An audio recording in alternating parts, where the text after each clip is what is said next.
Good evening. I'd like to welcome everyone to the working session for Wednesday, February 19th, 2025. Discussions to include boards, commissions, city council stipends, giving animal intake discussion, Highland Hills development concept designs, and taxi ordinance discussion. So at this time, I'll pass this on to Mr. Prasinski, the number one, who's going to be discussing stipends and boarding commissions.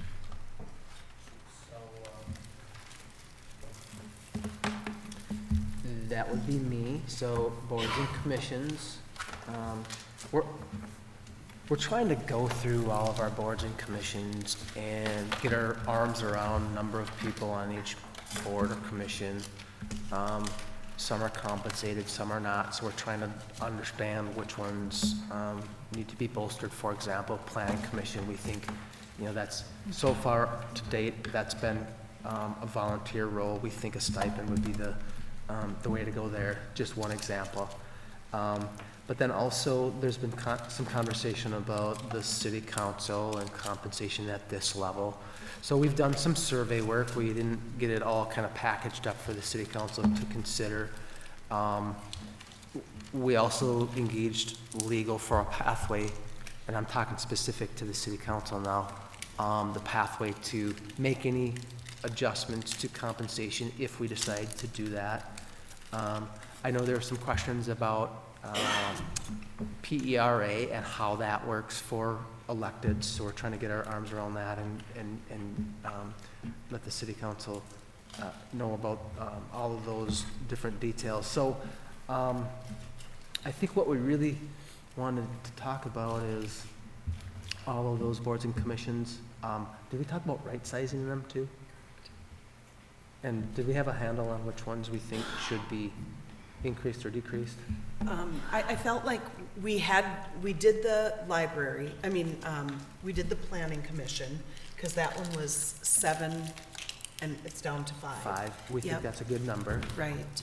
And then we've had a hard time getting anyone to apply for the gambling commission. That's the only one that keeps coming up that they've not received, we've not received any applications for that.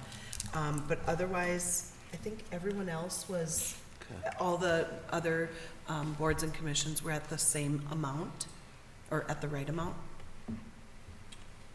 So what would you like to see from staff when it comes to making some of these decisions? Just a grid on who the commissions are, compensation or not, compensation level, pathway for any changes, if any. Is that? Okay. Sounds good. Okay. Yeah, I think we've had quite a bit of talk about some sort of stipend for the rest of those positions of people that are contributing to these boards and stuff. So Okay. I think that's probably the biggest piece. I think they're right sized for the most part, right? So Okay. So we're pretty comfortable with the size, moving in the direction that we're going. Candy, was there anything else that we wanted some direction on? Well, we have been talking for months about the boards and commissions. We're finally getting some more applications in, which has been really exciting, seeing people get excited to be a part of what we have going on and what we need going on out in our community. So our plan is that those that we can fill them, we'll have them filled by the end of March. So they'll start April 1st, which is in line with the Public Utilities Commission. The rest of them are normally the end of the year, but we're moving them all except for the Public Utilities, because that one has to stay at 3/31 expiration date. So do when you represent on an authority like the HRA or the airport, that is set by that group. That's my understanding, correct? those two are. Those are the only two, Correct. right? Right. So then are you going to reach out to make sure that with them to see where they are, if they're going to be comparable to what we're going to do for boards and commissions for the city? Absolutely. Okay, good. Thank you. I hadn't thought of that. So do you know how many we have for the HPU commission that are supposed to be up in March? 3. It's 3 total now? 3 total. There, 3 members are up, or we have? So it was 2, but those 2 had never been reappointed, so we're Correct. coming up on a third Third. that's gonna be due in March. Yep, So we're actually replacing a year late on 2 of those positions. correct. Oh, okay. That's how long we've been trying to get it to Okay. go, you know, we just haven't got Okay. there yet. And we've had a response? Have we had? Yes, we have more than 3 that have applied. Okay, okay. You And said those, there's- Sorry. no, go ahead. The gambling commission you brought up with like no applicants or anything. Not one. Is that a board we are required to have? Well, we haven't had one since 2016, so, I mean, what happens is I go through the vetting of, do you have a nonprofit? Do you, you know, there's a whole bunch of things that you go through. Are they with the state of Minnesota? I am talking with the gambling manager, or the gambling director down in the cities or the local ones. So I'll find out if that's something we have to have. I know I've looked on other cities' sites and they don't have them, but it's different for, like, if you're in the county versus the city. So, but I'll definitely check that out. Same with like other boards. I don't know what, if we have other vacant boards with no interest that, like, do we need them? Yeah, the 2 that we had, like, some fewer people versus, like, HPU, Planning Commission, we got a lot for those. But the 2 that we normally didn't, we actually got quite a few this time. So that would be heritage preservation and human rights.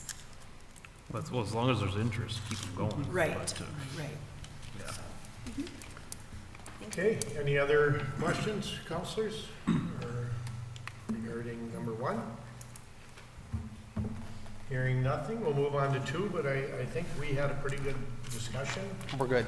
in our council meeting regarding number 2, animal intake discussion.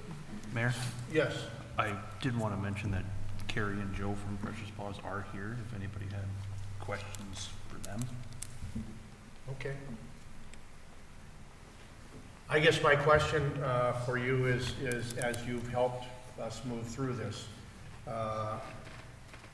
what hardship has it put your shelter in with ours going down and now being at the point that it is right now, completely down, but where it is at this point in how it affects your shelter? Could you please come up to the... And just, if you would just state your name for the record, that would be great. I'm Carrie Nelson. Thank you, Carrie. What has been on our side is more of the struggle of not having enough room to take animals from Hibbing. From people call us all the time to surrender animals. We don't have the room.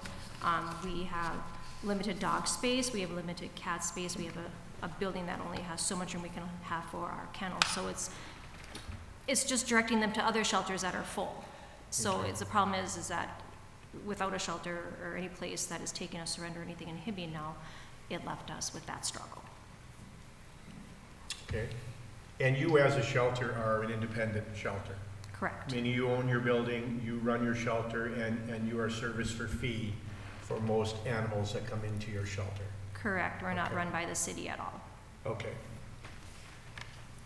Yep, we do have contracts with Chisholm, Keewatin, and Nashwauk. Okay. Yep. Any other questions? I don't think so. Well, I thank you for being here tonight.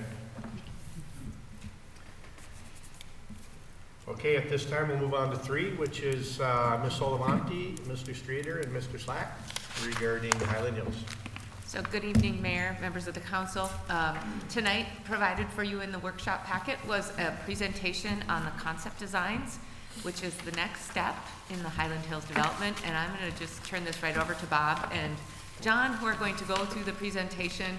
I asked them to hit the highlights because hopefully you've had a chance to review the plans in there and then take your questions and talk through some of the concept designs. So that's what we're going to do tonight.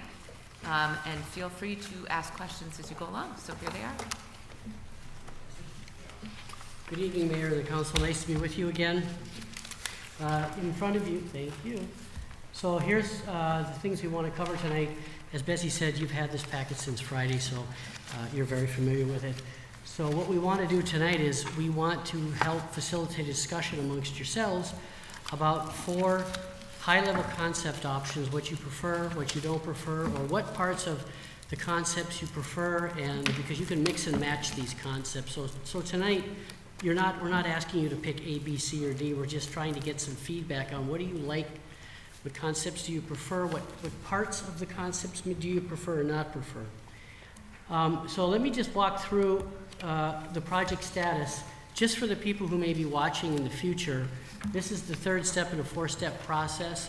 The council developed a vision and a goal statement with a lot of community input in the fall of last year, and that vision and goal statement is here, and you have it in your packet, but that vision and goal statement looks at a broad vision for the new neighborhood and goals in the area of circulation and connectivity, land use, housing, parks, open space, and nature and the environment. So as you look at the concepts and you think about what you prefer, the vision and goal statement provides a broad way to evaluate, are we getting to where you want to go? Do we need to make any adjustments to bring it more in line with the vision and goal statement that the council prepared? So moving on into the development concepts, what we want to do is John's going to walk you through the concepts briefly. Then we're going to have a conversation about the access road. Then we're going to talk a little bit about right-of-way options, again at a high level, and then we'll talk about next steps. Great, thank you, Bob. Good evening, Mayor and members of the council. So what I'm going to do is walk you through, at a high level, the 4 alternatives that we are presenting tonight. Again, each of these has been developed based on the goals, objectives, and the overall vision that was established.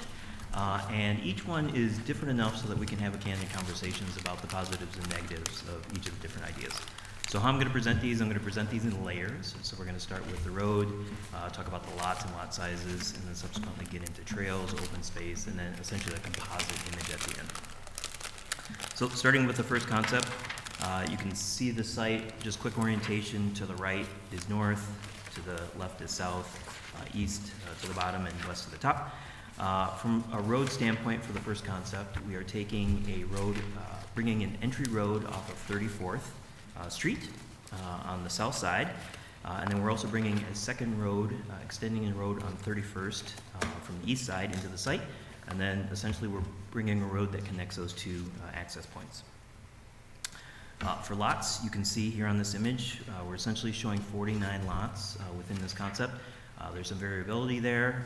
Basically what we've done is size the lots to be approximately about 65 foot by about 125 foot. Based on the market analysis, that's what seems like what developers are going to want to build on. It's wide enough, large enough to put in a pretty good sized house and with a 2-car garage facing out to the street. And then the orientation allows us to add lots or subtract lots as needed, but in this concept we are actually creating a little bit of a gap in between the development pattern of the lots to allow for trail connections to pass through.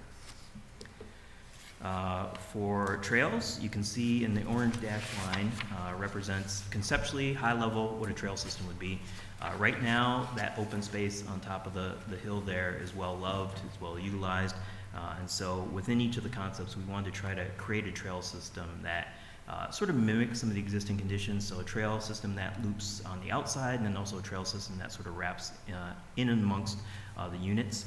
I think those trails would be a combination. Some potentially could be paved trails, and then some could be sort of softer trails, so it could be aggregate or wood chips or just sort of a dirt trail. Approximately 2.5 miles worth of trail on the site. Remember, this is about a 65-acre site, so pretty large. And then the trail connections will also connect down to 8th Avenue and then also over to 34th Street. From an open space standpoint, this concept's showing about 31.8 acres of open space. You know, as part of the original agreement that the city had when they received the land, you needed 8 acres of contiguous open space. It's a large site. We're minimizing the overall number of units just based on what we heard from the community and then in the goals and objectives. So that leaves a significant amount of open space. I would say that 31.8 acres of open space, it's actually a little bit larger because we're not really counting all of the steep slopes that exist on the east and the west side. In the blue represents potentially some areas that we're starting to look at for stormwater management. And then the green represents canopy. This could be tree canopy of existing trees to remain, but then also new trees that we would potentially plant. Here's a composite image overlaying the existing air photo of the site, so you can sort of see how some of the trail connections connect back to the different neighborhoods, how the trails sort of wind through some of the existing woodland areas. The one large open area that exists up there now, in this concept, we're maintaining that, create essentially like a large just passive green space for informal recreational activities to happen. And then you can see contextually how our new lots and roadway relate to the existing homes up in the Highland Hill area. Providing enough buffer, we heard a lot from the community about making sure that there was some separation between existing and new. And then this last image is really just a rendered site plan of what that new development would look like on the hill. All right, so for concept B, starting with roads, this concept, we are looking at a different alternative for a major access point. And so the idea was to potentially look at how we could bring something off of 8th Avenue and then wrap it up, heading essentially east and around up the top of the slope into the site. You're seeing that there's no other connection, so this is one road in, and then essentially creating a larger loop road at the top of the development site. From a lot standpoint, potentially showing about 54 lots. This one is a little bit more, I think, similar to what exists within the community now. You have a road, you have units that are facing both sides of the street, so it makes it a little bit more efficient from a development standpoint. Lots are the same sizes, so again, we're looking at the 65 by 125 foot lots. Next slide is trail length, again in yellow.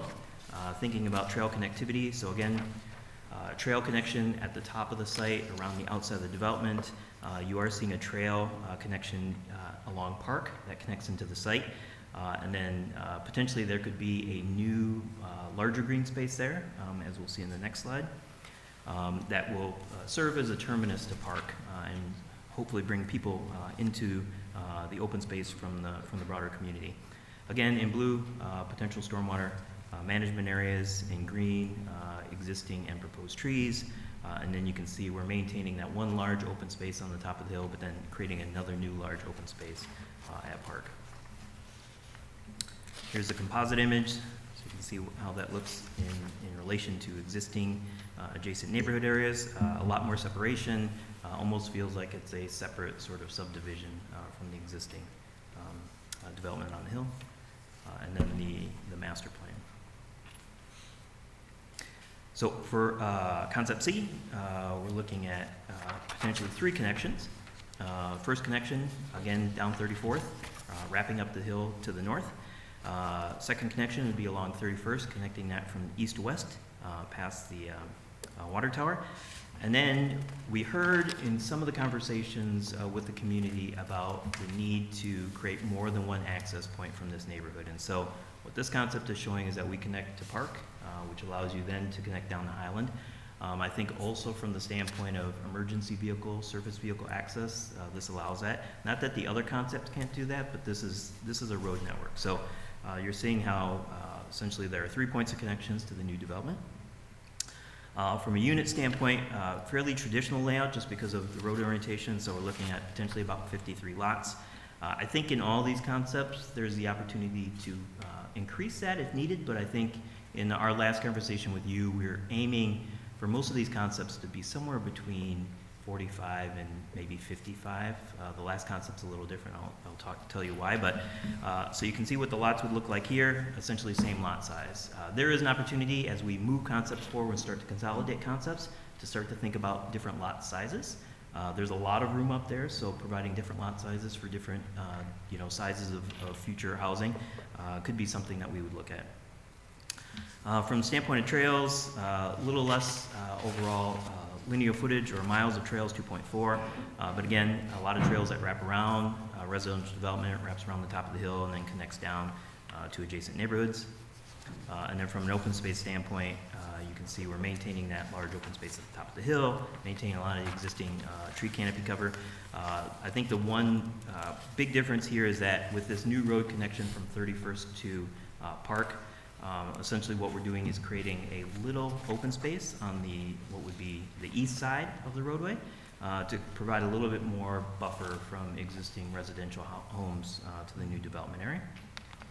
And then that's what this looks like in the overall composite as it relates to existing development. And then conceptual master plan. Now, for concept D, what we wanted to do was to actually show sort of a full yield plan. So if one developer came in and bought the entirety of the parcel, this is potentially how the developer might develop it out. So it's going to have a lot more lots, and probably it's going to take up much more of the hill, but it's sort of counterintuitive to a lot of the goals and the overall vision that we had heard. But we wanted to show this just to show you what that type of development might look like. This is the third different option for potentially where a new road access might be, and so this one actually connects down to 8th Avenue, but at 30th, and so it creates a much longer road connection, a little bit less steep than the road connection would be from 34th or even the road connection to 31st, but then brings up and creates one larger interconnected roadway network at the top. This one's showing approximately about 74 units, so really this is what a maximized development might look like on the top of the hill. It moves a lot further to the north, which starts to get in really close proximity to existing homes, and just allows for a lot more density to happen up on top of the hill. Trail connections, a little bit less from a trail standpoint. Obviously there's more development, more developable parcels on the hill, so less overall mileage of trails, but still pretty significant, 1.8 miles. And then from an open space standpoint, the existing sort of open space at the top of the hill is gone because now development has crept into that, but we have kind of created this new sort of passive recreation area at the end of park. And you can see sort of from a trail connection standpoint, you're also able to connect through different parts of this overall development. This is the composite, so what the composite looks like at the top of the hill. And then this is the overall sort of site rendering. So, last two slides for me, development concepts. This is all four of these concepts side by side. It gives you a sense of the overall lots from A going from 48 to 49 all the way up to D 74. So there's a pretty wide range of lots that can be accommodated on top of the hill. Road lengths vary depending on the primary access road into the site and potentially some of the connectivity. Overall trails, pretty similar across the board from the overall length in miles. From the amount of open space, pretty similar, anywhere from 23 to 31 acres, which by far exceeds the mandatory 8 acres that was identified as part of your original agreement. And then when you look at the road concepts, we wanted to provide these three different options for what a main road access might look like to the top of the hill, and then a couple of other options for other connections along 31st, and then potentially what a connection into the existing neighborhood might look like. I think after the conversation and then the idea of going out and showing some of these ideas to the public, there's an opportunity for us to really sort of pick and choose, like Bob mentioned. It's almost like a menu of items. What ideas you kind of like, and then how do you sort of bring all those together into essentially two preferred alternatives, which is what we'll be presenting next time we come back to you. You wanna go like that one? So just a couple comments on the access road. So the thing to remember here is, why is the access road as long as it is? So I'm not talking about the road that serves the housing, but the road that connects the subdivision from 34th or from 8th. So with any local street, what you try to do is maintain a grade of 1 to 5%, okay? And so the distance between the top of the development and 34th or 8th is anywhere between 40 and 60 feet. So if you're trying to take a road from, say, here down 60 feet and maintain a 1 to 5% grade, you're going to get a road anywhere between 900 feet and 5,000 feet long. So you don't want to have a road greater than 5 if you can help it, because it can be dangerous. If you think of East 31st that goes up by the water tower, that's 11%. So if you've driven up there or walked, that's walked up there, that's what 11% looks like. If you look at Highland Park Drive, that road's about 2,400, 2,500 feet long, and that has a grade of little less than 2%. So you can see the difference. As John mentioned, the options, you have a variety of options. You can connect to 34th or anywhere along 8th between 31st and 27th. So as you move from the bottom of the picture to the top of the picture, the difference between the top of the pile and the 8th gets smaller. So I just wanted to point that out as you're thinking about, well, why is the road that long and why does it do what it does? So with that, Mayor, what I'd like to suggest before we go, we can finish with the brief remarks on the right-of-way if you'd like, and then turn it back to you, and then we can take your feedback, or we can take your feedback now. Do you have a preference? Well, council, how do you feel? Would you want to comment on what we've watched and seen displayed? I think that'd be, And then move on to the next.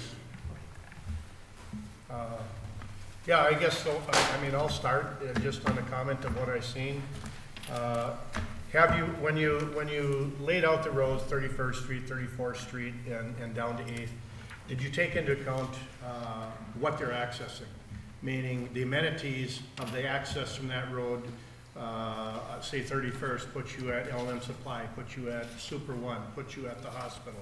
It puts you at so many amenities with a single drive versus having to drive to 8th Avenue all the way around or vice versa. So was that brought into consideration when you laid out where accesses would either leave or enter this new housing?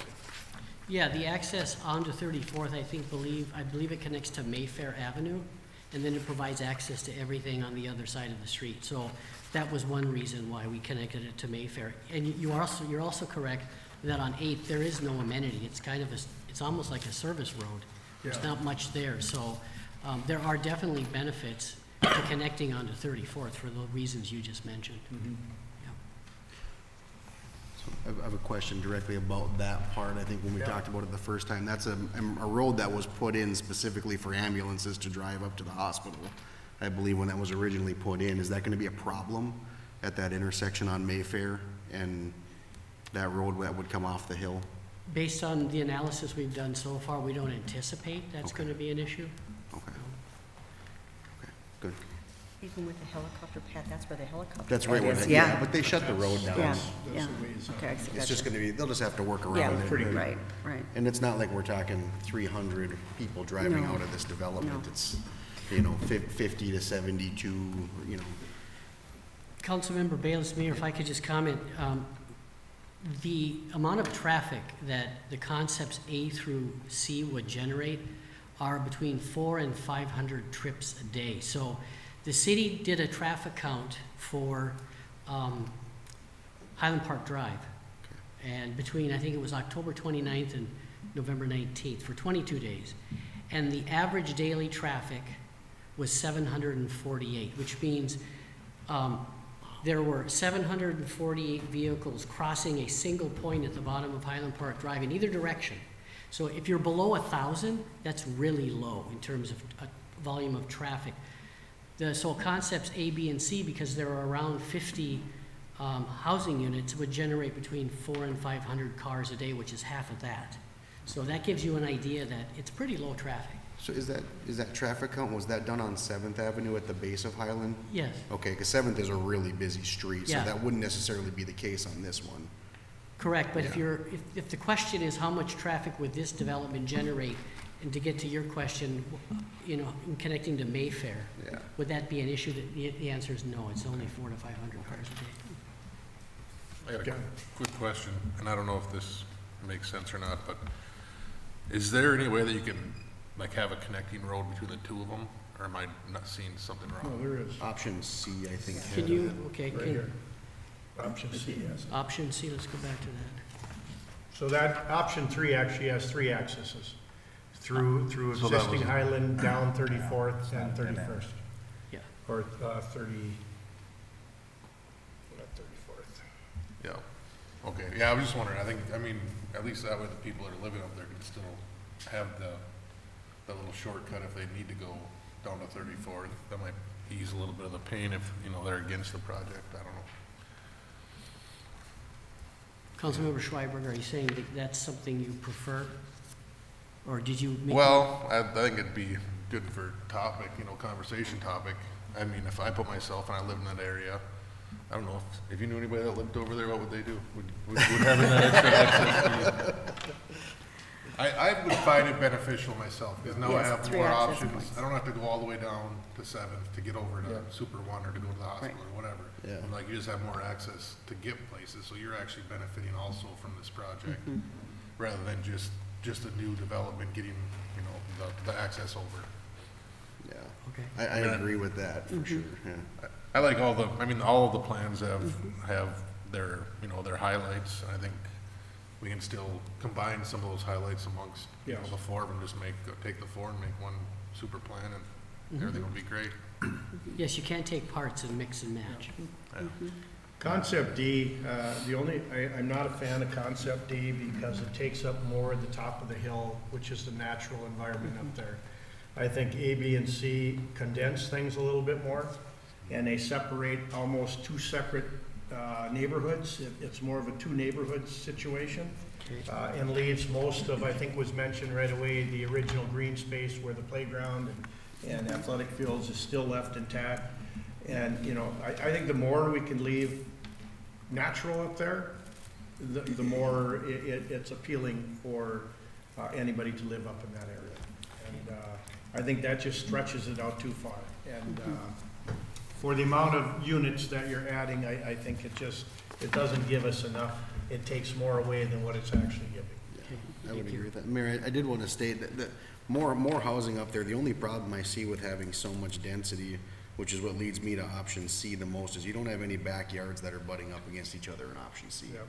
See, in option D, you have that row where you got to look at somebody else's back door. Right there, nobody's looking at anybody else's back door in that concept, which is, and it gives the third access. I think that's actually the best concept out of all of them. Yeah. Okay. Yeah. But it's also, is that the least amount of housing? Is that the lowest lot unit? Or lowest amount of lots? No, I mean, Councilmember Bayless, you know, we put more housing in there because you can always reduce it. So don't feel like you have to stick with the number. If you think 40 is the number, we'll make a subdivision designed with 40. I think as far as access roads, having two coming into it would be important. I think looking at B, where again it creates that loop where you end up with just one way in, one way out. I don't like that at all. I think that's not a good idea. A at least has the access out by the fire, or by the water tower. And then I think just the debate is, does the benefit of it connecting on C to the existing housing up there, does that benefit something that the community up there is important? I would think that it is, but I also don't live there, right? Might get mixed reviews on traffic, Right. too much traffic coming down that road. Because that will create somebody picking their kids up from the high school is gonna go up through Highland Park to the new houses, right? And that's something we don't see today. Okay. Let me get them all up there Or so you take the free side by side so you can look at them. There we go. Quickest route. Do you know what the grade is on the, up to the Lease Center on that road? Oh, this, on 8th coming Yeah. up? When you go, I can find out. Yeah, I don't know off the top of my head. I was wondering, would that be comparable to what these roads might be? Could be. It could be. I think that'd be probably more. Lease Center is probably more, probably steeper.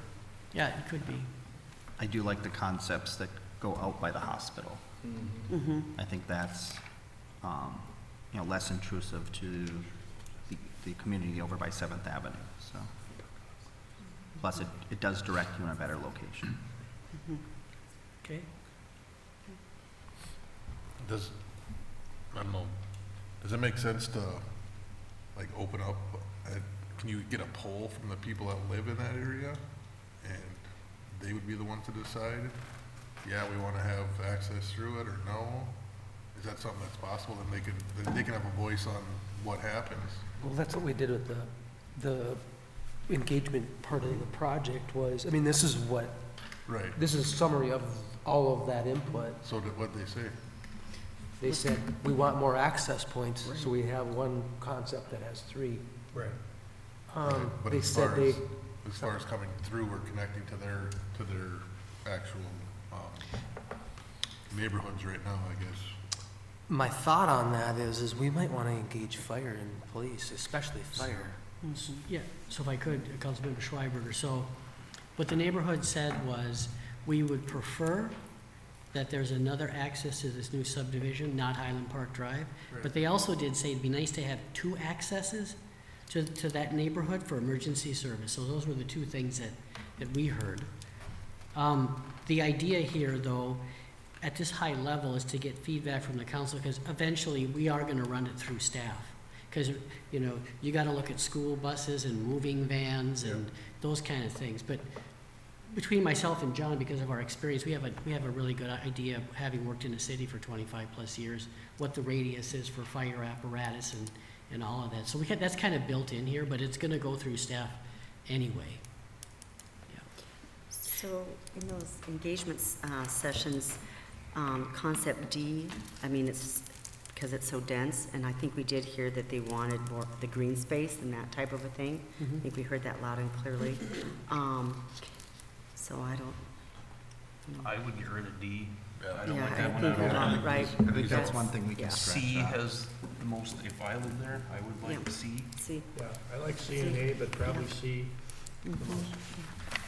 so there's no alley access then on this the new development, right? No alleys or anything, they're gonna be just kind of like it is already up there at Correct. Highland Drive. That is correct, no alleys. I think one of the comments that was made by someone over here, having the access and not looking at the back of someone else's house. So you actually have an opportunity to make a bigger lot there if you decide it could be a deeper lot. So, I Right. mean, I think with a single road through from an emergency access, from a plowing point of view, it's a very simplistic approach of moving through that area. And I do like the idea of having nobody behind you, but having an open area behind you. That's just additional green space that's not affected. And, and I think A and C kind of give you that, actually so does B, except I don't like that service road. But A and B, or A and C, kind of separate into 2 separate communities in the same vicinity, but almost separate neighborhoods. And you have nice spacing between them. Ma'am? Yes. Is it the wrong time to ask about utility easements and stuff and where that builds into some of this road work and like what are we gonna lay underneath this stuff? Councilmember Bayless, when we go to the next section on right-of-way, you're hitting the nail right on the head, so we can address it there.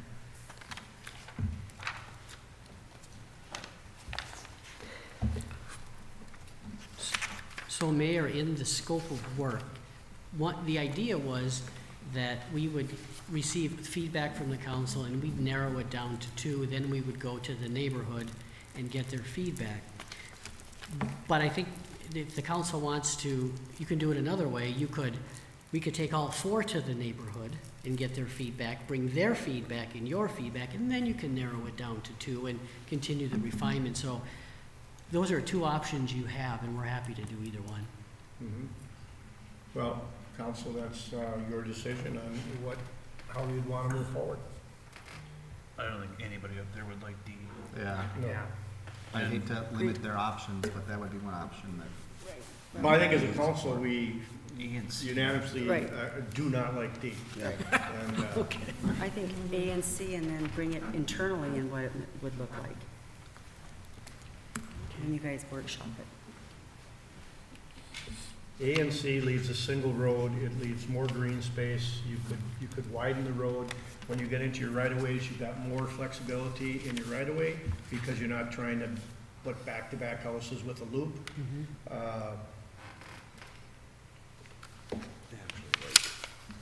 Actually like concept C with concept B's south road. I know the popular decision is gonna be to go with that road over there off of Mayfair, so. But if that road came off at Eighth, I just think we would have less issues with traffic.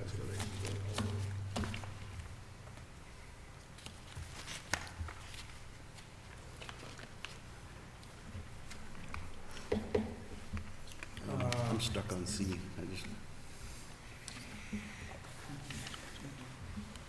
Well, correct me if I'm wrong from council point of view, but it doesn't seem like anybody's that interested in that long service road down to 8th Avenue. It just does not seem to make much sense. And, I am, but it's wrong, so. So I am, but it's wrong. I think it does make more sense to go to that access by Mayfair. Personally, I would just not, I would stay away from that. If I was making the decision alone, I'd stay away from the helicopter pad and the ambulance bay. I just think there's gonna be some problems there. So. well, you had mentioned traffic. You didn't feel that is a big traffic issue. Personally, when I go to Super One, I take that route every time. If I'm coming that direction, I turn, go up by the hospital, and then go into Super One or LM Supply. I very rarely go up to the lights. And Yeah, likewise. I take that road as well. It's not that busy a road. Yeah, so Mayor and Council, what I can tell you is the number of cars coming out of the new subdivision isn't gonna be many. Yeah. I don't know at what level of service 34th is operating now, if it's Right. an A, B, C, or D, we'd have to look at that. But I don't think the new subdivision's gonna put much traffic on that new road. Or on 34th. Not with 2 or 3 accesses. Right. This might be a bad question too. Is there a way to, I mean, this isn't even a road, this is just the road that goes to, actually goes to the St. Luke's clinic there and the L&M parking lot. Is there a way to make the access point directly across from there instead of Mayfair? Because there's nothing on Mayfair. Right, can you bring up, yeah, so, let's see, you're talking right here? That's what's Yeah. So we connect them so you've got a four-way intersection rather than something that's offset. So we'd always try to line it up so there's a full intersection, but are you saying you would like to move that farther So, south? Or- yeah, because there's nothing on Mayfair. Further There's a east. clinic and that's it. Yeah. You know, the road that actually goes to all the amenities is that one that's further east. Further east. So, yeah, we can look at that. I mean, I don't even know if that's a good idea. I just think that if the amenities is the key, why would we take that little jaunt in the road, take a left and then an immediate right on a hill? Like, I would rather just go straight across to the Super One parking lot. Yeah, 34th, if you look at anybody turning off 7th, they take the 34th route Yep. to L&M and Super One rather than going up to 37. Yep. That is a very busy road Yep. for that reason. Yeah. It's a quick access. Yeah.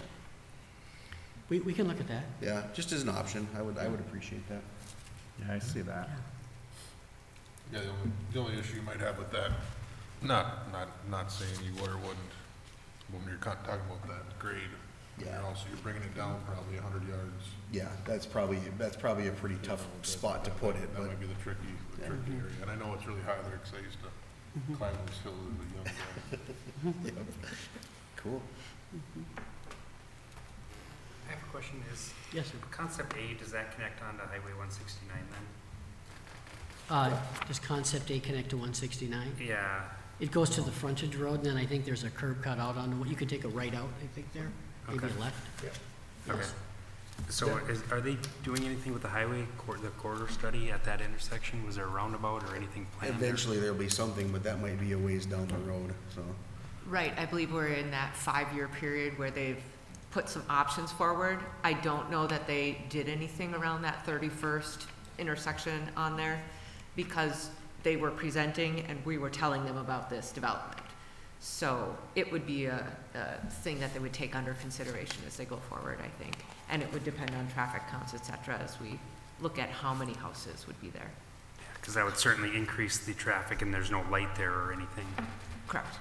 There wouldn't be, based on the information in the meetings we had, they aren't looking at another crossing there. Your only access It would would be be the a right service in, right road, out. or if the service road was extended, or just turning right going south. You wouldn't be able to cross there. Right, they're getting rid of that part Almost all to the cross crossings. between, yeah, the Beltline sections. So it'd be right out. Right in, right out, yeah. So, Greg, was there ever a connection made with Josh about that Beltline? Remember the project that I had asked you to connect with Josh from Bolton and Mancon? Did you guys ever touch base on that? So there were several. Can you remind me specifically what The that one was? that had to do with the restructuring of the Beltline because the utility was gonna do work there, and they said that they had redone those revitalization projects in, was it Chaska or something like that, or Anoka? Yes, that's the letter of support that we sent Yes, over so- for that study. That could eventually affect this as well, that design of maybe an intersection like that, right? Yes. So we may wanna coordinate a little bit on that if there's legs to that happening, instead of just basing it off what the state recommended. Right. So this'll help. I mean, there were 2, maybe 3 points that we didn't concur with when it comes to MnDOT in that study. Okay. One of which, they said, well, if conditions change, we'll deal with it at the time, which I don't like that because it's too soft and squishy to me. I'd like to have a little bit more direction when it comes to MnDOT and what they're planning there. So I would agree with that. We should probably loop back to Josh on that. Okay. Yeah, just so we're not assuming we have a thing that's gonna be handed to us by the state when we might have a little more control over it, right? You know, what's interesting with that MnDOT study is, I mean, even 25th Street or 23rd Street, they don't see enough traffic there for light. Yeah. So that's one they want to get rid of too. I'd love to. I mean, it's amazing how much traffic they want to have a stoplight, Yeah, so. yeah. I have one quick question getting back to the road. Like on concept C, as you're leaving the build and then the road starts to plane down, it kind of like points towards the hospital and then takes a hard left and zigzag out. Is it possible to build that to come out of the community, to maybe give it a little bit more distance and go further east? So, go this way farther? Yeah, so like, yeah, on that one, because it's coming and it points and then it turns, so just to continue that slope like that On this bottom or this top? on the top. So if you're driving, if you put your finger like where the houses are Oh, yeah. and you're coming down, like just keep going straight instead of instead of turn down that way, just keep going straight, yep, and then turn. Yeah, you can do that. Like, so that you can get maybe more distance for the downgrade? Yes, that can be done. Which would pull the entrance closer where, Jamie, you were talking about moving it more east. Could help. Yeah, I mean, I think I see what you're saying there, and it would definitely help. I think making that as, you know, least dangerous as possible. That slope on a winter day can get nasty, so. Yeah, that would work.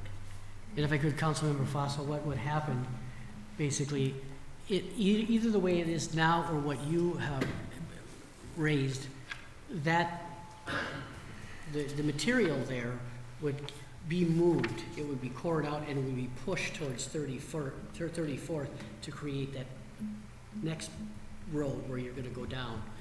So that's gonna happen anyway, but yeah, we can certainly look at that. Just invent a roundabout that just goes down. Yeah. Right? You could do that, right, Vince? You could design that for us? Councilors, do you have any other questions at this point, or do we want to move on to your next phase, which is, any other questions regarding this? So we'll move on to the first cut. So, Mayor, if I could say, no D, there's a preference for A and C. I took some of the other suggestions. Is there anything about, would you like us to keep, is there anything about B you liked? The open space, the trail, or anything about B that you wanted to maybe consider to be incorporated into any future concept?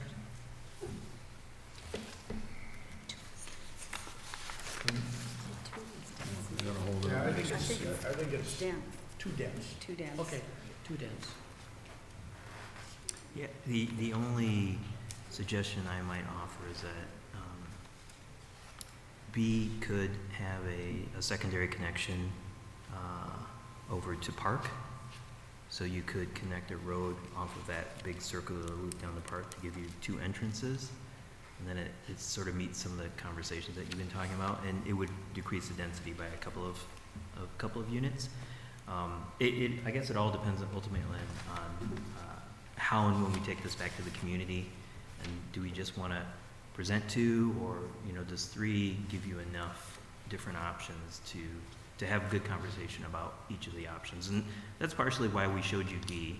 I mean, we probably didn't want to bring D, but D is so divergent and is sort of hits on some of the hot button issues that the community didn't want to see, but we wanted to show you ultimately what a developer might develop on the site. So.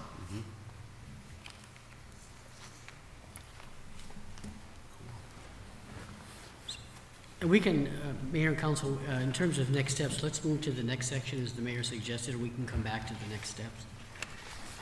Okay. So examples of right-of-way. So a couple things I want to say. Right-of-ways serve many purposes for autos, pedestrians, stormwater, emergency vehicles, parking, bike access. So they do a lot of things, snow storage. But the right-of-way can also create an attractive amenity for the neighborhood. It can create a sense of place. And so in this type of application, because of the low amount of traffic, there's opportunities to think differently about the right-of-way and how it can contribute to creating a sense of place, adding amenity, but at the same time meet the city's public safety needs. So what we did is I think we provided 7 examples. So I'm going to highlight a couple things here. So this alternative, this is actually the cross section for Highland Park Drive. These are the boulevards, this is the width of the sidewalk. So this is as is. So the road in the new subdivision is a local road. Highland Park Drive almost functions as a collector. So you've typically got parking on both sides and 2 free travel lanes, all right? So that's kind of what's out there now. When you get into, if you go further down, you get alternative 2, where you reduce the right-of-way. You have boulevards of 6 feet, and you've got parking on both sides. So the benefit here is a lot of the private utilities would run under the sidewalk. And so the homeowner, the private property, gets 3 feet more on each side. It's just more lot. Alternative 3, in terms of right-of-way, is the same, but you have wider boulevards. And I know when we came and talked to you last fall, one of the comments we took away is you liked large boulevards with trees. So here's one where you have a 10-foot wide boulevard. John, if you could talk about how boulevards maybe could be used for. Yeah, I have some images in the last set of slides, but I think one of the interesting opportunities on this site is to kind of really talk about the sustainability. And so wider boulevards, 10 foot wide, potentially allows us not only to plant trees, but also allows us to capture stormwater. The soil, the ground plane on this site is really well free draining. I mean, it's essentially just aggregate, right? So you can imagine these boulevards that are really lushly planted, capture stormwater, infiltrate stormwater, could be a really nice aesthetic amenity for the top of the hill. And we have some images that we can show you. So just moving to alternative 4, this is, we would never recommend this, but in case somebody asks, let's just have the smallest road with the smallest right-of-way with no parking. That's what this looks like, so you can kind of see. But alternative 5, and I've been part of other subdivisions where you have a right-of-way of 60 feet, you have boulevard 10, but parking on both sides, but you have 1 travel lane in the middle of 12 to 14 feet. So that's pretty common on local roads with low traffic. So basically, the parking on both sides, you'd never have just car after car after car of parking because you're going to have driveways. So you'd see kind of a car here, and then there'd be a driveway to car here, be offset. So this is a way to reduce your cost, slow down traffic, and create more of a sense of place, particularly if you have wider boulevards with trees. So that's an option. Here's one with 6-foot boulevards and a right-of-way of 52 feet, which the benefit here to the private property owner is there's more land for the private lot, but less for the boulevard. And then the alternative 7 is a right-of-way of 58 feet with large boulevards, 10 feet, with parking on both sides. So the idea here is, as you're looking at the right-of-way, you think of the travelway and parking as one thing, and then you think of sidewalk and boulevards and trees as another thing. And these are all trade-offs. And then the third piece is the right-of-way. In some cities, all the private utilities go under the sidewalk. Sometimes they'll go in the first 10 feet after the sidewalk. But when that happens, anybody who wants to do any kind of fencing or trees in their front yard's not able to, because the next 10 feet there's utilities under, and they're not going to allow fences or trees. And if they do allow it, they're going to have to be removed if the utilities have to be replaced or serviced. So just some options for you to consider.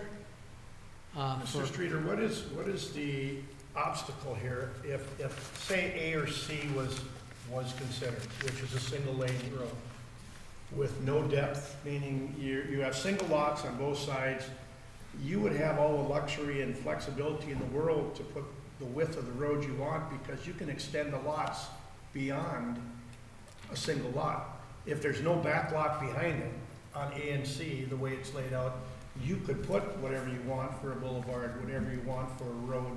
Correct. And still give them the depth of lot that they need. So I know, I'm trying to figure out why when you're figuring out a width of a road, it's like you have a stop somewhere where this house can't be backed up a little bit. Is that based on where you have two-row housing and where there's no expansion going deeper in the lots? If it's a single road, you should have the depth to put whatever type of boulevard configuration that you would want. Yes. Is that not correct? No, you're correct. In concepts A and C, you could have a 66-foot wide right-of-way, do a boulevard of any width you wanted, and back of curb to back of curb would be 32 feet. Right. So in what you're looking at, it varies between 32 feet between the back of curb to 26 feet. And the reason you may want something narrower is because it's going to cost. Right. No, I understand. Yep. But you still have all the flexibility you want. Right. There's nothing that would limit you to doing any kind of road you want in concepts A, B, or C.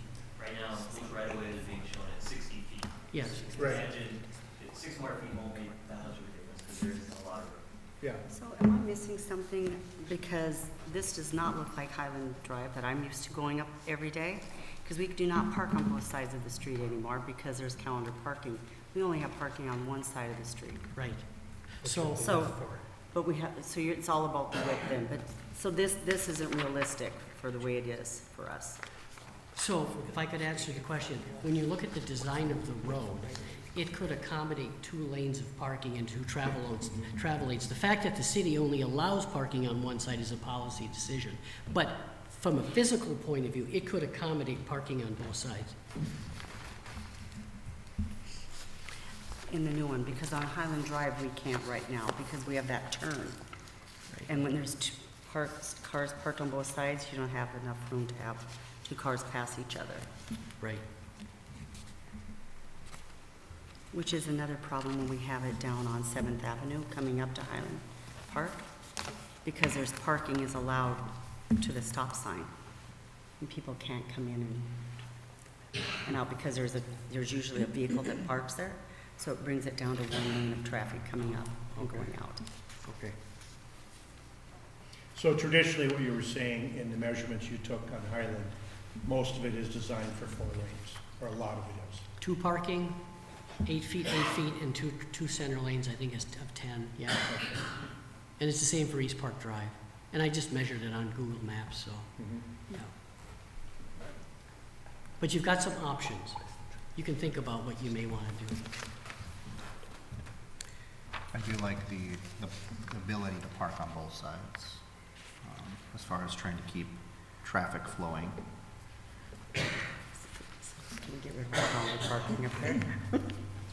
Well, there are all these houses are gonna have driveways also, right? So Yes. it's gonna be a lot less than what we're looking at right now, because I know a lot of them Yeah. might have one car they can maybe pull into the Right, so they that's- do. I mean, that'd be a big difference. It's only more than likely more people parking on the road if you have guests coming over, Yes. if you're having a big party or Halloween, yeah. And Mayor and Council, if you could keep this in mind, if you look at a road of 100 feet long, each car is going to need about 20 feet to park, so you could fit 5 cars. So it's never going to be parked fully on either side, and some people will probably park in the driveway who are visitors or guests. They may not even park on the road, but it's really more for moving vehicles or emergency vehicles. to have some space. I do like the boulevard with the sidewalks offset, just for snow removal, being able to have room to put our snow for our graders or, without burying somebody's sidewalk. Yeah. And that's nice to have that width. Mayor and Council, could I, on that point, you can do a 4 or 6 foot boulevard. Would you like us to kind of keep in the mix an 8 or a 10 foot boulevard? You know, like on Highland Park Drive, I think that's 9 feet. Do you like that, or would you like I us to? wouldn't rule it out. No, I would keep I it wouldn't rule over. it out. I'd like to see it, yeah. I do But- like continuing what the existing community already has. Yeah. Okay. I think that would help tie in the communities and make them look the same.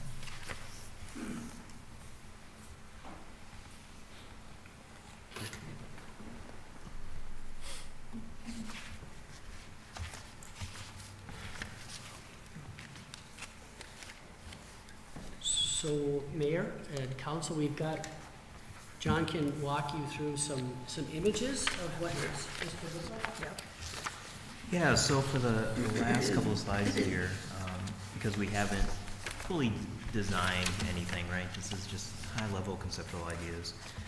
Just wanted to put together some slides that just highlight some precedent images of potentially what some of the public open spaces, right-of-ways might look like. So, you know, the first 2 images up on the left, each of the concepts, even though I didn't mention it, potentially has some sort of new playground area.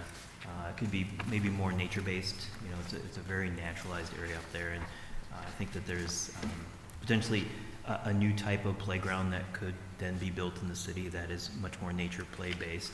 The next series of images on the top row, open space. You know, just thinking of this open space or a new open space up there is just a really large, flexible, open lawn area. It could be something that's more sustainable in the sense that it could be like a clover bee lawn, so something that doesn't need irrigation, something that doesn't need as much maintenance, is pollinator friendly, but still functions as a large lawn area where somebody can just go out and kick a ball around or throw a ball, right? And then the images on the bottom is just really kind of build off of the existing vegetation that is up on the hill. You know, it's all volunteer vegetation, so this vegetation essentially just blew in on the wind, started to grow. It's a really wonderful stand of trees. Augment that with other native trees from the region, but then also introduce potentially some other landscape elements like prairie or other naturalized areas up on the hill. And that would sort of really resonate with, I think, the overall sort of vision that a lot of the neighborhood talked about as the space has. So just some images of what that might look like. Potentially the top row, there's going to be some stormwater elements, so you know, potentially how you can interact with stormwater. There could be some structured trails connecting to the stormwater, or even the opportunity to connect, just allow people to go down and sit at the edge of the stormwater ponds. Obviously those would probably be naturalized as well, probably start to bring in and create habitat for animals and bring in flora and fauna from the region. And then the one on the bottom, the existing woodland area up there is just really stunning, I think, when you walk through it, and it's really informal, right? But the opportunity maybe to allow people to create art in the landscape. You know, there's going to be trees that are probably going to be removed as part of the road and part of the lots. Do you recycle some of that material just to create some artistic element? Creates a different type of destination within the community versus maybe some of the other typical types of parks that you have. Just an idea. And then from the standpoints of trails, so I think there potentially could be some formal trails, some paved trails, ADA accessible trails. Then there could potentially be some informal trails. So I think conceptually within each of those concepts, within all those different yellow lines, Some of these informal trails could be wood chip, they could be just crushed aggregate, they could just be much more informal. They're still ADA accessible, they're just, you don't potentially use them in the winter, you don't use them in the spring and the fall when it's muddy, and then potentially the only trails that maybe use snow shovel would be the main bituminous trails, the main loop or something. And then when we talk about boulevards, I think the upper left-hand image is pretty similar to existing boulevards that are in the neighborhood now. So 9-foot boulevards, trees, pretty suburban in nature.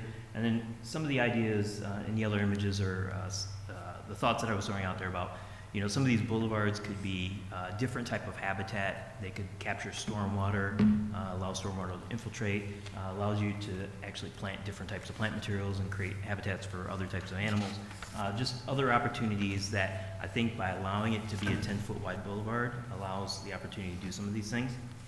Snow removal is the same in these areas. As long as you're moving the snow before you actually salt it, like if you push the snow and then you salt the road after, native plants will do fine in this condition. And so just some visual imagery of potentially, you know, what the open space and the public realms could look like as part of any development in the future. And I think with that, that's our last slide. So Mayor and Council, as I mentioned earlier, in the existing scope, the idea was to narrow these 4 concepts, or really these 3 down to 2, then refine them based upon your feedback tonight, and then go to the community. That would be one option. Another option could be we could take A, B, and C out to the community, get their feedback, and bring that back, and then you could narrow them down to 2 and then eventually to 1. So you have some options. We're happy to do either. What's council's feel? I mean, I guess we decided that D is one we are not interested in. A, B, and C, do we wanna, I mean, I think there's good parts of all 3 of those. You know, the biggest difference is the density in B versus A and C, but I don't know why we wouldn't offer that as an option. Doesn't matter where the entrance road, that could change. As far as on B, could easily be moved to a different location rather than that long run. Right. But it gives you a different look of a neighborhood. Yeah. So it gives them options to think about. Right. Okay. Pete, is there one of these better for snow removal? I don't think it would matter. Wouldn't matter. If you're, as long as they're identifying our equipment that we use, whether it be emergency equipment or snow removal equipment, you just make sure that your arcs are properly adjusted for the, Correct. yeah, it shouldn't be that big a deal. Okay. You just need to know the numbers to deal with as far as the arc that you have to make with any of our equipment. Correct, yes. And a lot of places, they even widen roads in those areas just for that reason. And then you narrow down again. So there's many ways to do it.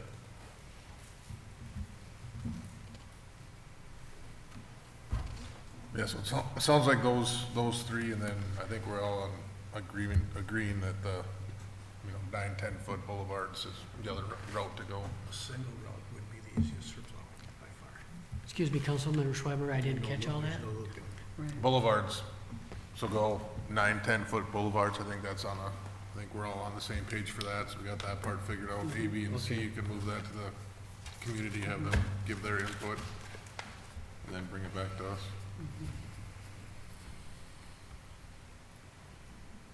Oh, Right away. Do you recall state aid requirements for this street to qualify for state aid? Because I know there's a requirement right away what applies. I just don't recall what it is. Do you happen to Yeah. know, Bob? Generally, it's going to be a 66-foot wide right-of-way, but as you know so well, you get to designate which streets qualify for state aid, and it's not all of them. Yeah. But I mean, and you're right, and that's what we were kind of sidebarring here, because I'm trying to remember what the rules are and what the trigger points are. I don't even know if this one would qualify, but we will have engineering take a look at it. Right. Because I don't want to make a decision that excludes it from state aid if we are intending to have it So- supported by state aid. So let me be very clear. On any of those concepts, you can change it from 60 to 66. You're not making any decisions tonight, and it'll work with 66. Right, and I just wanted to get it on record and then take action with our engineering to respond to that, so thank you, Bob. Does state aid have to connect to a specific type of road? A state road. State road. Which the concept would do that, right? 169. 169. 169. There's a bunch of boxes to check, I just don't recall what they all are. Our engineering staff would know that. Perfect.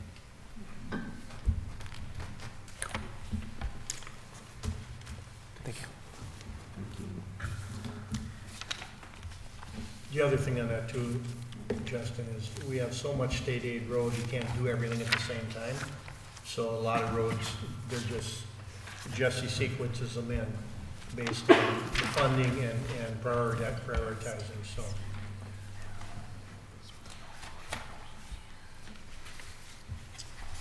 Also, does anybody have any other questions at this point?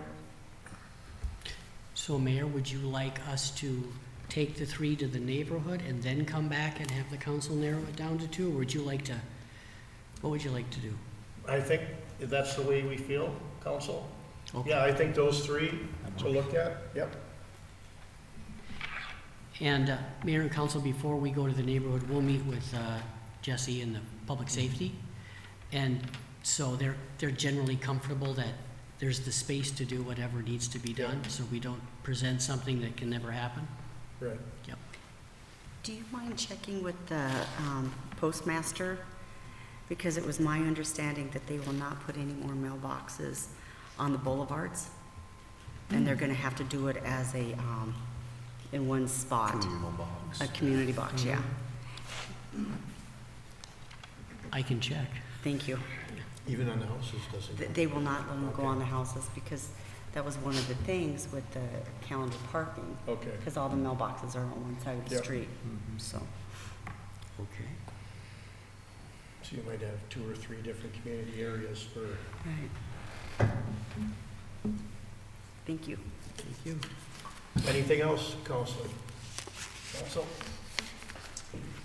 Thank you so Mayor much and for your Council. presentation. Thank you very much.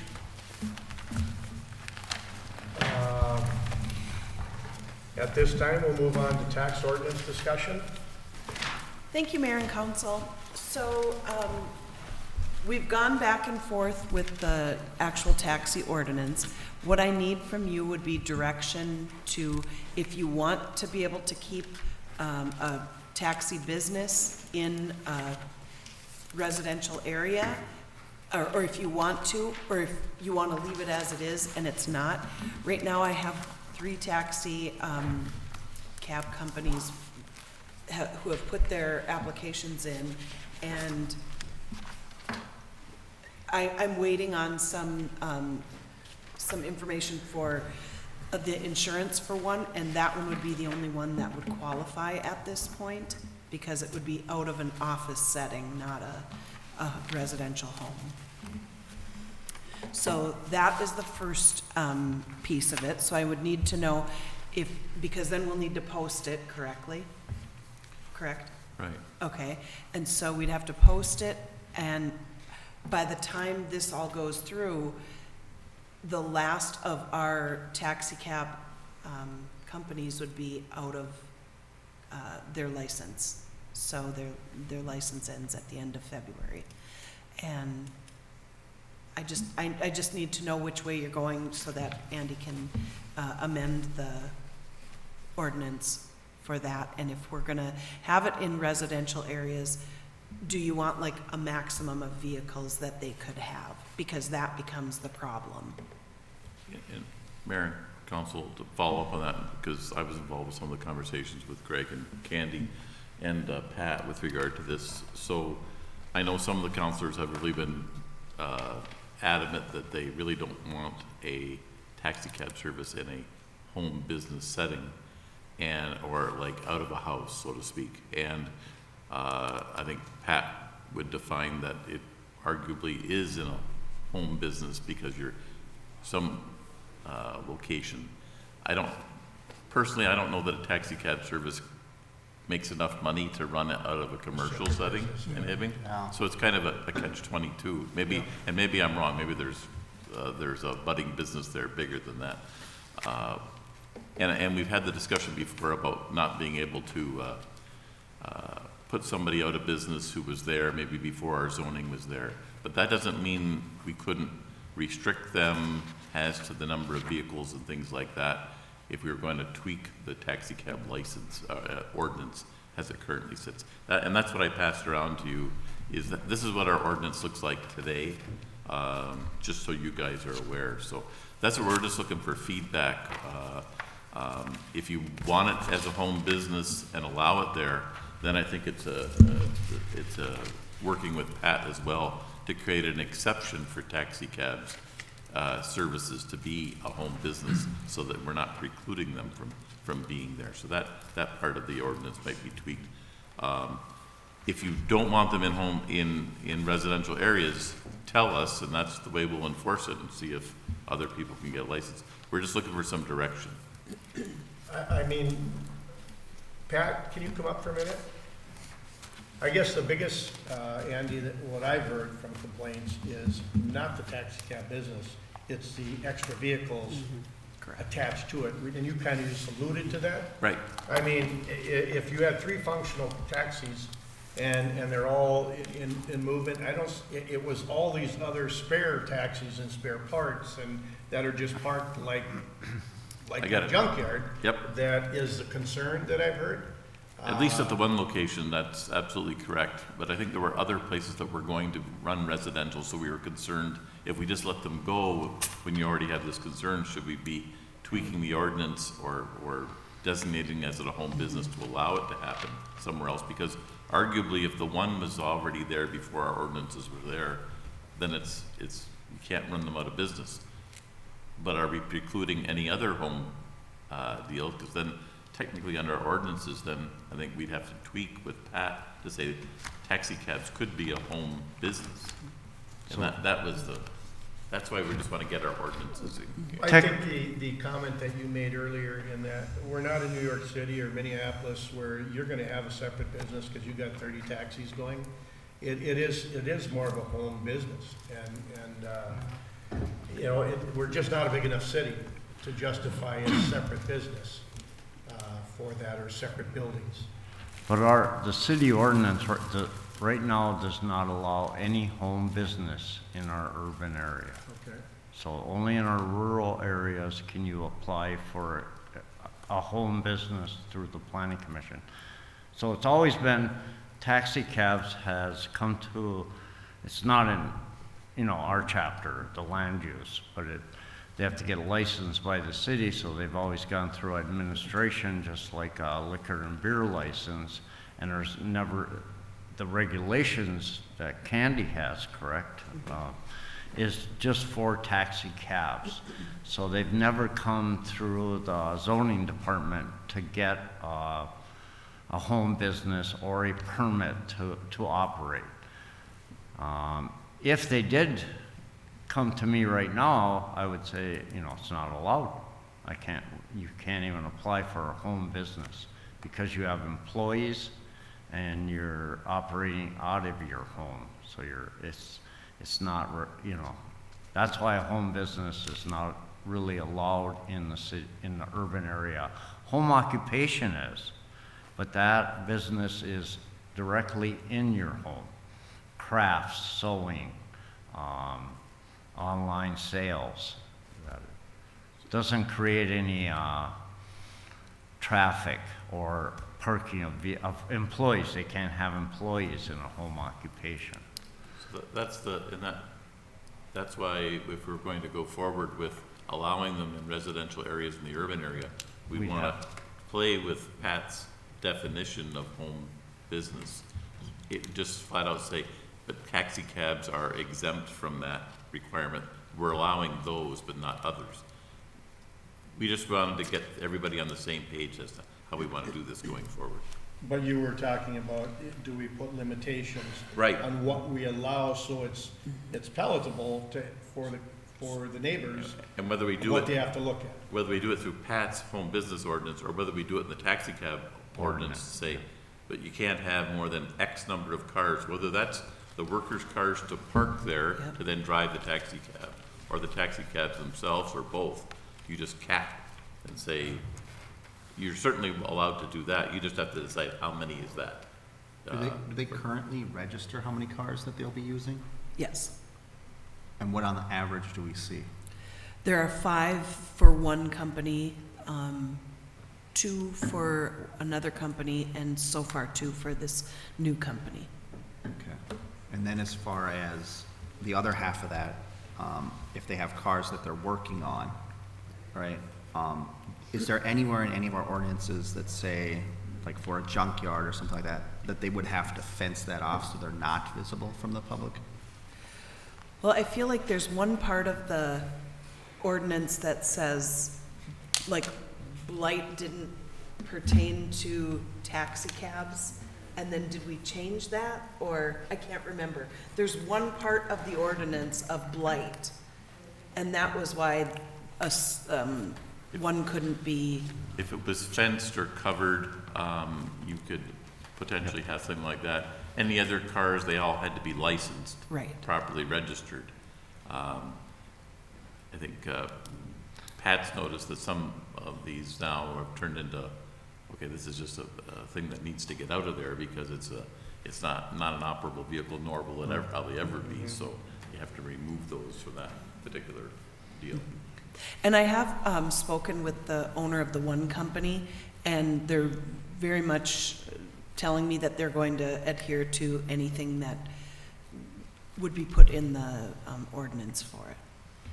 I do think it's tough if you're gonna try to open a new taxi cab company to expect that they also have a commercial business somewhere. Correct. I can see where that would be very tough. Yeah, that part would be tough, but on the other hand, I want my neighbor to have 5, 6 vehicles parked out in the front, and then, like you said, along with somebody else riding with, there's always gonna be that many cars there no matter what. So if you live on your average block, I don't know, let's say you can fit 10 cars on the block. So you're saying 3/4 of the block's gonna be filled up by that business. So that part of it, I wanna stay away from. So if we do a limitation, it would be very minimal on my outlook of it, I'm looking at maybe 2 vehicles max. But And that's the direction we're looking for, is the feedback, is that, Right. how do you want to tweak these ordinances to maybe allow, do we want to have it in residential? If we do, then we need to work with Pat's definition or create an exemption. If you don't, well then, those businesses can't be there, but for the one that was there before we had zoning. No other ones we're going to allow to enforce the ordinance. If you want them there, then do we want to put a cap on? So if you want us to draft something like with a cap of a number, or leave the number blank and give you the ordinance and say, here's what we think will work, you just tell us what number to pump in, that's fine. Is it something that could be written as, you could have, in order to get the license, you must have off-street parking for 2 to 3 cars for them? So then they're required to have those spots to not park on the street, to John's point, so they're not just lining their cars down the street. We certainly could put that in there. I mean, it would still be, I think, helpful to know how many can they actually have, because maybe you have 2 or 3 off-street, but you still Right. have 1 or 2 more that end up on the street. Do you want to just limit the business to say, if you're tied to that business, you can't have more than X number of vehicles, whether they're cabs or the employee that dropped off their own car to run the cab. Right. At any one time, you can't have more than X there. That's what I'm looking for some feedback. Well, I would assume if you had, say you use 3, just for example. Sure. So there's 3 cabs, you can have 3 vehicles there. So I go to drive, I'm gonna park my vehicle and I'm gonna take a cab.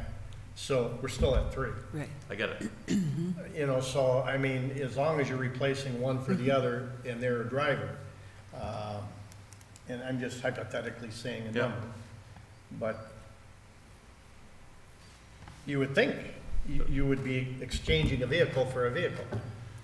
The question you may get into, though, is if the homeowner has 3 cars of their own, Yeah. and then they have 2 cabs, or 3 cabs, how many Fine. cars are you gonna allow around that? Because all of a sudden, they've taken up their driveway and part of the street, as John mentioned.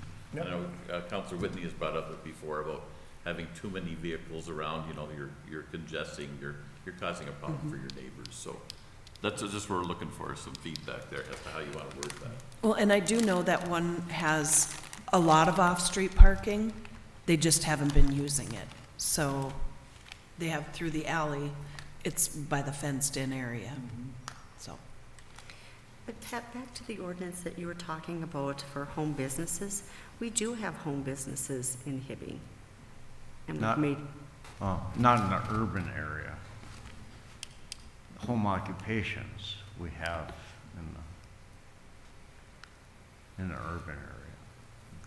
So all in our residential zones, R1, 2, 3, and 4, home business is not a permitted use. So you can't apply for a home business.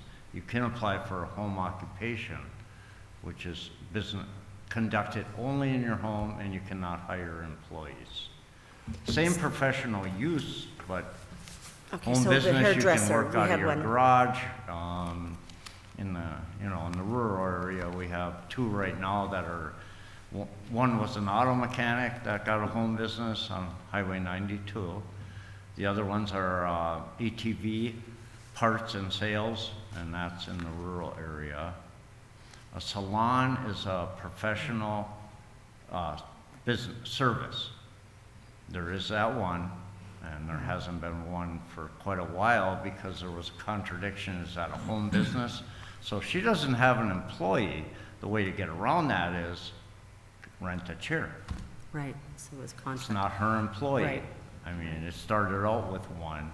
There's never been a complaint. They've, you know, the parking has been fine. It's right, you know, by Howard Street. So there's always a conflict, a loophole, let's So say. then So for- taxi, as long as I've been here, taxis have only gone because they were licensed by the city, have never come through our department. And the city does have what's called taxi cab ordinance. And I think that's what you could put more restrictions on, because they have to come in every year and get licensed. You can add things to that ordinance, and that was our discussion between Andy, me, and Candy and Greg was, you know, should we strengthen this ordinance? And that's, and I think possibly should, you know. I think so too. As far as parking, that's been the biggest complaint, and number of vehicles that are non-operable.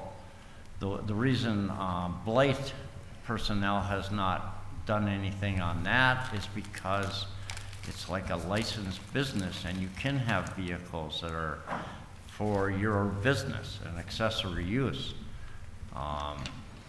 Anyone here can have a junk vehicle, one of them, that you're gonna use for parts right at your home without a business. You should, and then the ordinance states it should be covered with a tarp. And they can't haul that away. It's one vehicle that's non-operable. You know. I mean, I feel for the residents, like, I don't wanna put anybody out of business.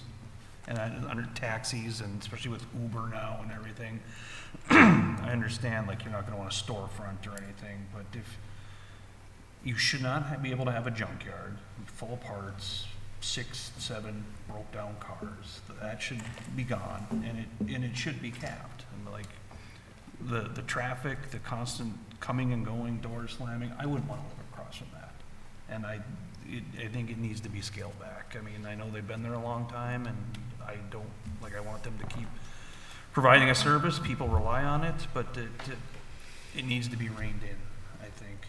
And like a 3, and if your own vehicles, I mean, park them in your garage. You have a garage. I mean, it definitely needs work, I think, and even in the non-vehicle part, more oversight by us.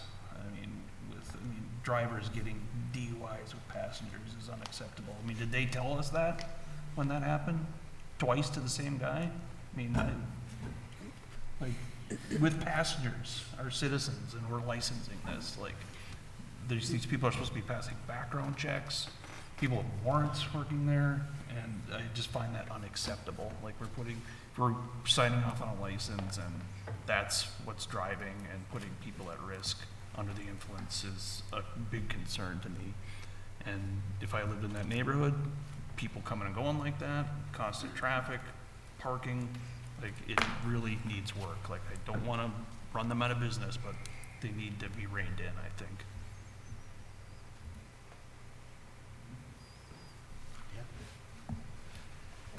Well, when do you, I mean, this is a discussion tonight. Right. So I would assume by our next meeting, you would want some feedback on the direction we'd want to go. Is that what we're looking for? Or do you want me just to say, based on the feedback tonight, I'm gonna float you a draft? Okay. And you guys, hopefully I can get it done so you guys could have it in the pack and say, this is not to approve, this is just a draft to work off of so you Right, can see okay. it. That makes sense. And I put some restrictions in there that, like, Counselor Schweberger, Counselor Whitney had brought up.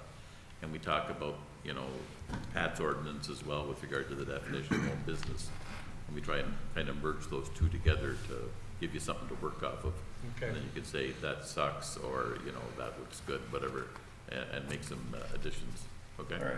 You know, I would think, like, get rid of the junkyard and off-street parking for employees and the cabs. Like, you don't be plugging up the whole street. I mean, even to have that type of business, you would think you would be required to have so much off-street parking just to complement that, rather than non-off-street parking. And, We're but yeah. primarily talking about the rural, the urban area, or do we want the same rules apply everywhere within our city? Yeah, I do. So in other words, if it's, is it, say, you can have 3 cars around your house in the urban area, is it 6 somewhere else, or no, it's just 3 everywhere? That with your ordinances, and you had just made a comment not too long ago about there's a difference between urban and rural, what was allowed, what isn't allowed. Correct. What's your thoughts on what Andy just asked? Well, I think in the rural, you normally have more property. So, and if you have a business, 5 taxi cabs, well then, you know, and they're off, that's what they're using and that's how busy they are. How do we say no to that? I think it should stay under the taxi, the way it has. And when they come for their license, they need to, show where they're gonna park, maybe a site plan. Yeah, that's You a know, great there's idea. never been that.